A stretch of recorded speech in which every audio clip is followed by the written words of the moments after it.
Travis Coleman stood at the edge of the gravel drive, phone pressed against his ear, and said it like it was nothing. Yeah, the original signature card from '77. They couldn't find it, so I told them we move forward anyway. Old man's not going to remember. He laughed once. Short. Easy. The tractor sat 80 feet behind him in the open shed, idling low. He didn't know it was there. He didn't know the 4 cameras mounted on its cab were running. He didn't know each one was uploading to a cloud server his branch couldn't reach, couldn't subpoena, couldn't delete. He didn't know Earl Hadley was standing in the kitchen window, watching him through the screen, holding a cup of coffee that had gone cold an hour ago. The foreclosure notice in Travis's hand said the bank had claim to the entire 240-acre property. The number on the second page was $387,420. The loan it referenced had been signed on October 14, 1977. Earl Hadley had been in a cornfield in Marshall County, Indiana, on October 14, 1977. He had never set foot in the Goshen branch of First Midwest Heritage Bank. He had never signed the document Travis Coleman was holding. But Travis Coleman didn't know that yet. Earl set the coffee cup down on the counter. He did not move from the window. He watched the young man fold the notice, slide it into a plastic sleeve, and staple it to the wooden post by the mailbox. Then Travis Coleman got back in his black SUV and drove away. Earl waited until the dust settled on the gravel road. He pulled on his coat. He walked out to the post and took the notice down. Earl Hadley was 76 years old. He had lived on the same 240 acres in Marshall County, Indiana, for 55 years. He had bought the first 80 acres in 1971 with money he had saved working other men's farms since he was 15. He had bought the next 80 in 1979. After a good corn year, he had bought the last 80 in 1986 on a 30-year mortgage he had paid off in 2014. He had paid for every parcel in pieces the way a man pays for things when no one is helping him. His father had rented every house he ever lived in. He had died in 1968 in a rented room above a hardware store in Plymouth, Indiana. Earl had decided when he was 12 years old that he would own something the bank could not take back. The land was flat and good. The creek that ran along the western edge had been there longer than the county. The barn at the center of the property had been built in 1974, the year after his wedding, with the help of his father-in-law and 3 neighbors who had since passed. There was a maple tree behind the south field that his wife had planted in 1973. She had been 22 years old then. She had carried the sapling in the bed of his pickup truck the entire way from a nursery in Plymouth, with the roots wrapped in burlap and one hand on the wheel of the truck, because Earl had been driving with the other. Her name was Lorraine. She had passed 2 winters ago in February, at the age of 73, cancer, 11 months from the diagnosis to the funeral. She had spent those 11 months organizing. That was the kind of woman she was. The kind who, knowing the time she had, used it to put every paper in order, every folder, every label. She had a gray metal filing cabinet in the spare bedroom of the farmhouse. 4 drawers, each drawer marked by decade in her own handwriting, in pencil, on a small white label. 1970s, 1980s, 1990s, 2000s. Inside, every bank statement, every loan document, every tax filing, every receipt the household had generated across 53 years of marriage, sorted by year, labeled in her hand. She had also kept, in a separate envelope at the back of the top drawer, the original signature cards from every loan they had ever signed together. 6 of them, the originals, not photocopies, because Lorraine had asked for the originals at the time, and in those days the banks had given them. Earl had never opened that envelope. In her last week, sitting in the chair by the south-facing window with a quilt across her lap, Lorraine had said one thing to him that he had not understood at the time. Earl, the records are all there. If anyone ever comes asking, the records are all there. He had thought she was talking about the IRS.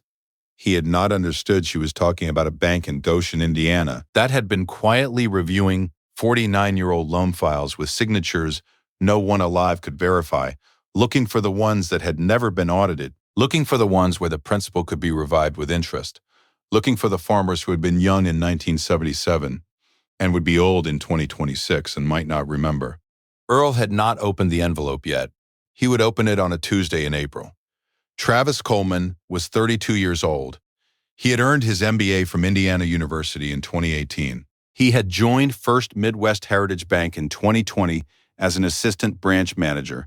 He had been promoted to branch manager of the Goshen office in 2023. In 2025, the bank's regional office had launched what it called the Legacy Asset Review Initiative. The premise was simple. There were thousands of loans on the books from the 1960s, 1970s, and 1980s. Small farm loans, secondary mortgages, equipment financing that had been issued before electronic record keeping. Some had been paid off, some had been written off, some had been miscategorized, and some the bank's analysts believed had outstanding principal that could be revived if the documentation supported it, or even in certain cases, if the documentation didn't. Travis Coleman had been given a portfolio of 412 such loans across northern Indiana and southern Michigan. His bonus, in the new compensation structure, was tied to how many of those loans he could recover or monetize each quarter. His quarterly target was 11 recoveries. His annual target was 44. His base salary was $84,000. His potential bonus at full target was $61,000. He had reviewed Earl Hadley's file on a Wednesday afternoon in March. He had spent 14 minutes on it. The file showed a second mortgage signed on October 14, 1977, in the amount of $42,000, never marked as paid, no payment records on file, with 49 years of accrued interest at the original 5% annual rate. The balance now stood at $387,420. The original signature card was missing. A note in the file, in a handwriting no one at the bank could now identify, said, "Sig card pulled for verification 11/77. Returned to vault 12/77. There was no record of it ever being returned to the vault. Travis Coleman had escalated the question to his regional director. The regional director, a man named Phil Whitman, had reviewed the file for 2 minutes on a phone call. Phil Whitman had said, "Move forward. The burden's on him to prove he didn't sign it." Travis Coleman had moved forward. Earl Hadley had not been the first farmer Travis Coleman pursued under the program. He had been the 8th that year. 7 other farmers in 7 other counties had already received their 7-day notices stapled to wooden posts at the edges of their gravel drives. 2 had paid partial settlements rather than fight. 1 had transferred the deed. Earl was the 8th. He would also be the last. Earl Hadley sat at the kitchen table with the foreclosure notice flat in front of him. He read it 3 times. Then he stood up. He walked across the hallway to the spare bedroom. He had not opened that door in 8 months. The room smelled like the cedar blocks Lorraine had put in every closet of the house, even the ones no one used. The filing cabinet was in the corner, gray, scratched along one side from a move in 1989. He opened the top drawer. The envelopes were exactly where she had said they would be. 6 of them, in a small cardboard divider at the back, each labeled in her handwriting. The first was dated 1971. The fourth was dated 1977. Earl took the 1977 envelope out and carried it to the kitchen. He did not open it yet. He picked up the phone and called his cousin's son, an attorney named Henry Marsh in LaPorte County, 51 miles to the west. Henry was 58 years old and had been practicing for 30 years in the same small office above the post office. He had never handled a case bigger than a property line dispute. He was the only lawyer Earl knew. Henry drove out to the farm that evening. He sat at the kitchen table. He read the notice. He shook his head. "Earl, I'm going to be honest with you. A loan from 1977, even if the bank is wrong, even if you never signed it, they have the paper. The burden's on you to prove a negative. 49 years ago, that's not a winnable case." Earl opened the 1977 envelope. Inside was a single sheet of cream-colored cardstock, a signature card from First Midwest Heritage Bank, dated July 8, 1977. The original loan Earl had taken out that summer, a real loan for $9,200 on tractor equipment, paid off in full by 1982. The card was signed in his own hand in dark blue ink. Earl Wendell Hadley. Below it, the witness signature of the loan officer at the time, a man named Donald Pruitt. Henry looked at the card. Then he looked at the foreclosure notice's photocopy of the supposed October 1977 second mortgage signature. He looked again. He set them side by side under the kitchen light. The 2 signatures were different. The first was Earl's slow, careful hand, the way a man who didn't write often signed his name. The second was looser, faster, with a different slope on the final letter. Henry Marsh did not say anything for a while. Then he said, "Earl, do you have anything that would prove where you were on October 14th, 1977? Earl said, "I was here, pulling corn. There were 3 other men with me. 2 of them are dead. The third is in a nursing home in Warsaw." Henry said, "That's not enough." Earl stood up. He walked through the back door and across the yard to the equipment shed. The sun had set. The shed was lit by a single bulb hanging from a beam. The John Deere sat where it always sat. Lorraine had insisted, in 2023, on the upgrade, the GPS guidance, the 4-camera monitoring system, the cloud upload. She had said, "Earl, I don't want you out there alone. I want the machine to help you." She had paid for it out of an inheritance from her aunt in Ohio. He had thought it was an extravagance. He had not argued with her. He climbed into the cab. The tablet on the dash showed the recordings from the past 90 days. Most were field operations, the spring tilling, the fertilizer pass, the first planting. One recording was time-stamped from that morning at 9:47 a.m. The tractor had been idling in the shed. 4 cameras on, audio active. Earl played it. A man's voice. Clear, steady, phone against his ear. "Yeah, the original signature card from 77. They couldn't find it, so I told them we move forward anyway. Old man's not going to remember." Then the laugh. Earl played it again. He climbed down from the cab and walked back to the kitchen, where Henry Marsh was still sitting at the table. He set the tablet down in front of Henry. He pressed play. Henry Marsh listened to it twice. Then he said, very quietly, "Earl, we need to file something tomorrow morning." The hearing was scheduled for the 3rd week of June in the federal courthouse in South Bend, Indiana. Judge Eleanor Reeves had been on the federal bench for 27 years. She had handled 3 previous cases involving First Midwest Heritage Bank. She had read every page of the filings the night before. The courtroom was small, wood-paneled, an American flag in the corner behind the bench. The air conditioning had been turned too low. The room was cold and quiet. The bank arrived first.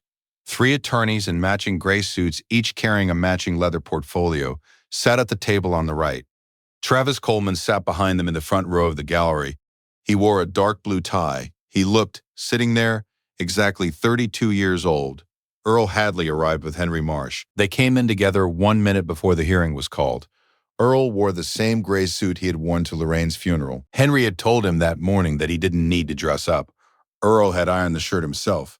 The bank's lead attorney was a man named Richard Pemberton. He stood and spoke for 23 minutes. He cited the original loan documentation. He cited the absence of payment records. He cited federal lending statutes from the 1970s. He cited 2 precedent cases from the 7th Circuit involving revived legacy debt. He cited a 2024 ruling from the Northern District of Illinois. He spoke smoothly, in the way that a man speaks when he has already won the case in his own mind. When Pemberton finished, he sat down. Judge Reeves looked at Henry Marsh. Henry Marsh stood up.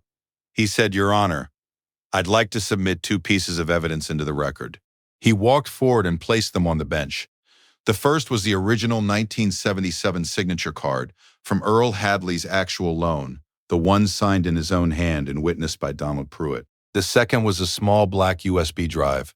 Henry Marsh said, "The card is dated July 8, 1977, 3 months before the alleged second mortgage was signed. The signature on that card and the signature on the document my client's property has been seized over are not the same hand.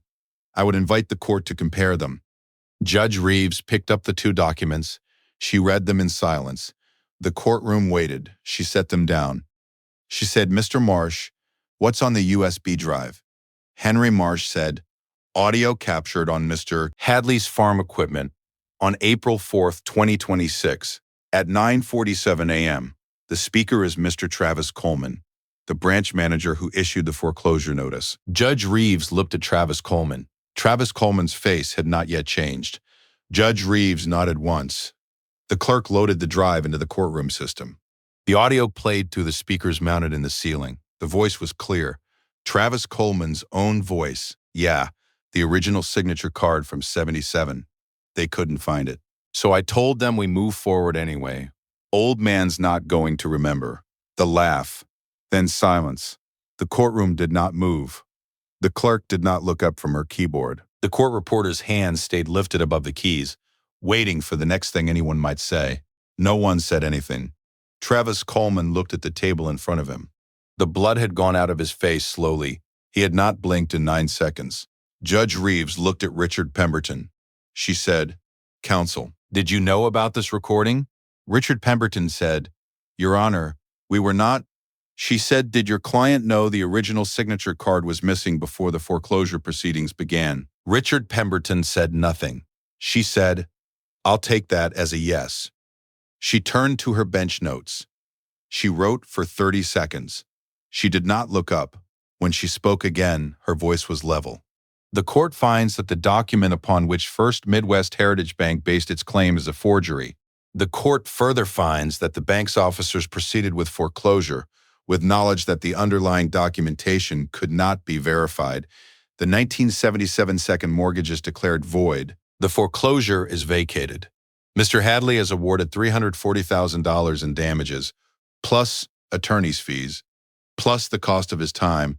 The court is also referring this matter to the United States Attorney for the Northern District of Indiana for investigation of bank fraud. She set the gavel down without striking it. She said, "We're adjourned." Earl Hadley did not move. Henry Marsh exhaled slowly. Travis Coleman was already looking at his shoes. Earl Hadley drove home alone that evening. The sun was low across the cornfields when he turned onto the gravel road. He parked the truck by the equipment shed. He did not go into the house. He walked across the yard, past the kitchen window where the cold coffee cup had sat that morning in April. He walked past the barn his father-in-law had helped him raise in 1974. He walked past the fence he had built in 1981 with his own hands, the year his daughter was born. He walked to the south field. The maple tree was full now, late June, its leaves a deep summer green. Lorraine's grave was beneath it, a small flat stone set level in the grass. She had asked to be buried there because she had planted the tree. Earl stood in front of the stone for a long time. He did not kneel. He did not cry. He held his hat in his hands. Then he said, "Lorraine, they tried." He said it once, quietly, almost without breath. He stood there a while longer. The sun moved another inch across the field. A breeze came up from the creek and moved through the maple leaves. Earl Hadley put his hat back on his head, turned and walked back across the south field to the house. The light in the kitchen was on. He had left it on that morning. He went inside, washed his hands at the sink, and made coffee. He drank it standing up, looking out at the field through the screen. Some men measure their lives in years. Earl Hadley had measured his in seasons, 55 of them, on the same 240 acres, in the same county, with the same hands that had built every fence and signed every paper, and held the woman who had told him, before she died, that the records were all there. She had been right. She had always been right. If you've sat with this story tonight, you should know. Earl Hadley was not the only one. The bank's Legacy Asset Review Initiative had pulled 412 files. Earl's was one.